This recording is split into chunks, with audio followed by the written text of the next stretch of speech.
सिखाने का चला है। और इल्म यानी शिक्षा एजुकेशन कहते हैं कि ये शैली का टूट होता है, जो टूटा है ढालता है। और जहालत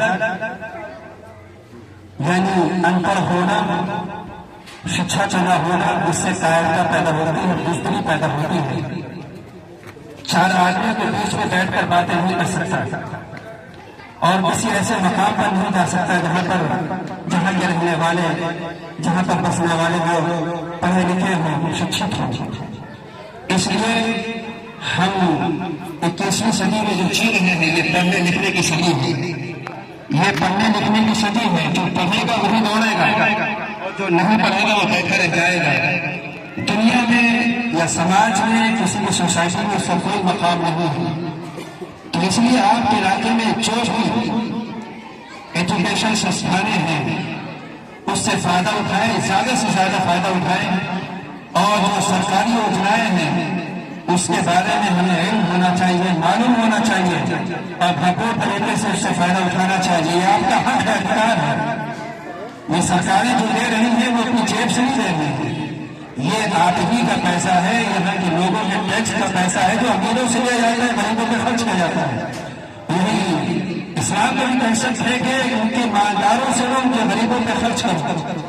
तो ये जो सरकारी स्कूल है, सरकारी संस्थान होते हैं, ये जनता के टैक्स से चलते हैं और गरीब जनता पर उस पर खर्च होता है। तो ये जो स्कूल है वो सरकार की तरफ से चलाया जाता है। खासकर पीएम श्री कंपोजिशन विद्यालय, ये मेरे ख्याल से सेंट्रल गवर्नमेंट की तरफ से चलाया जाता है। ये स्पेशल स्कूल है और आपके गांव के अंदर है, जबकि हर गांव में स्कूल नहीं होते हैं।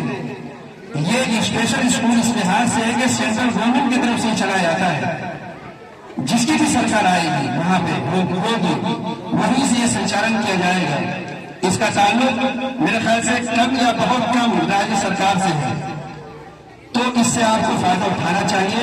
और जैसे कि अभी इस स्कीम के बारे में, पीएम श्री कंपोजिशन स्कूल के बारे में जो बताया गया है कि इसमें क्या सुविधाएं हैं, क्या सहूलियात हैं, और प्राइवेट स्कूलों में जो सहूलियात होती है उससे कहीं ज्यादा इस तरह के स्कूलों में दी जाती है। आपने सुना, तफसील के साथ हमारे सर ने बताया, तो उसे आप ध्यान में रखें।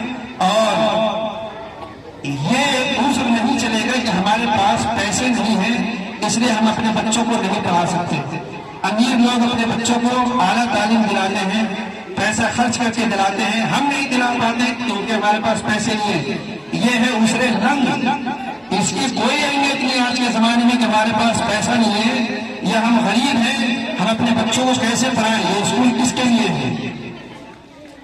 राज्य सरकारों के स्कूल हो या सेंट्रल गवर्नमेंट के स्कूल हो, स्कूल हो किसके लिए है?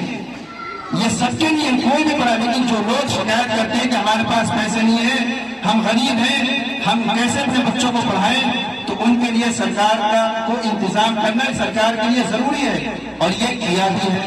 तो अगर हम इससे फायदा नहीं उठाते तो इसका मतलब ये है कि हम शिक्षा को लेकर गंभीर नहीं हैं, हम अंधकार में हैं। इसलिए तालीम एजुकेशन के सिलसिले में हमें गंभीरता से सोचना चाहिए और इसकी फिक्र करनी चाहिए।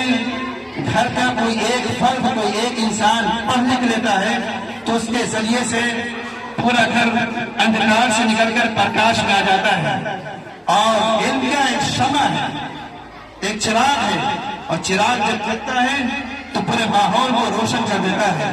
तो अगर हम चाहते हैं कि हमारा घर, हमारा परिवार, हमारा समाज, हमारा मोहल्ला अगर रोशन हो, अंधकार से निकलकर प्रकाश में आ जाए, तो बहुत बहुत जरूरी है कि हम अपने बच्चों को पढ़ाएं लिखाएं। और जब बच्चे पढ़ेंगे और जैसी शम्मा होगी, शम्मा अगर अच्छी जल रही होगी तो रोशनी दूर तक पहुंचेगी, और अच्छी जल रही होगी तो और दूर तक पहुंचेगी।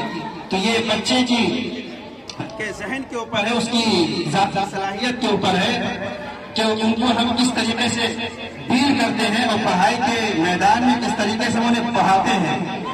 ये हर जगह, चाहे प्राइवेट इदारे हों या सरकारी इदारे हों, पढ़ाई के हर जगह कायली सुस्ती राज्य के अंदर पाई जाती है। हम लोग प्राइवेट स्कूल चलाते हैं, वहाँ भी हाल वही है जो सरकारी स्कूलों का है। हफ्ते भर, 2 हफ्ते, 3 हफ्ते, महीना भर हो जाते, बच्चे पढ़ने नहीं आते हैं। तो ये शिकवा सरकार करे या प्राइवेट स्कूल के इदारे इसका मतलब ये है कि जहाँ पैसा दे रहे हैं वहां भी यही बीमारी है, और जहाँ पैसा नहीं दे रहे हैं, फ्री में शिक्षा ग्रहण कर रहे हैं, वहां भी यही बीमारी है। और ये बीमारी हम बच्चों के अंदर डाल रहे हैं कि वो नागा करे। कैसे बच्चा नागा कर सकता है? शादी 1-2 दिन की, 3 दिन की होती है, हफ्ते 2 हफ्ते 3 हफ्ते लगा देते हैं, रिश्तेदारों के यहाँ जाते हैं, कई दिन तक वहां रहते हैं। बच्चों की पढ़ाई खराब हो रही है, कोई परवाह नहीं। 2 नंबर कम आ जाए, लट उसी को ऊपर बजाते हैं। नंबर कम कैसा आ गया? कि हमने अपनी पिछली हिस्ट्री खोल कर देखी, हमने कितना नागा बच्चे से करवाया। छोटे बच्चे वो डिपेंड होते हैं अपने माँ बाप पर, आप जितना नागा कराएंगे उतना नागा करेंगे। तो इसलिए मेरी गुजारिश है, यहाँ जितने भी अभिभावक बैठे हुए हैं, गार्जियन बैठे हुए हैं, कि पढ़ाई लिखाई के ताल्लुक से हल्की सी चूक ये सदियों तक जो है वक्त हमें सजा देगा। और एक मर्तबा पढ़ने लिखने का जो वक्त गुजर जाता है, दोबारा वो वक्त नहीं आता है। 2 दोस्त थे, इसी पे मैं अपनी बात खत्म करता हूँ। एक दोस्त का नाम वक्त था और दूसरे दोस्त का नाम दौलत था। बरसों की मुलाकात हुई, एक मर्तबा किसी चौराहे में इन दोनों दोस्तों की मुलाकात हुई और हैंडशेक हुआ, मुसाफा हुआ। बोले कि जी क्या हाल है, खैरियत है? दौलत और वक्त इन दोनों ने आपस में बातचीत की, और जब जाने लगे तो दौलत ने वक्त से कहा कि मित्र अब तो जा रहे हो, अब आइंदा कहाँ मिलोगे? तो इत्तेफाकिया मुलाकात हो गई। अब आइंदा अगर हम आपसे मिलना चाहें तो आप कहाँ मिलेंगे? तो दौलत ने कहा कि हम जब एक बार आते हैं तो दोबारा नहीं आते। एक बार जब हम चले जाते हैं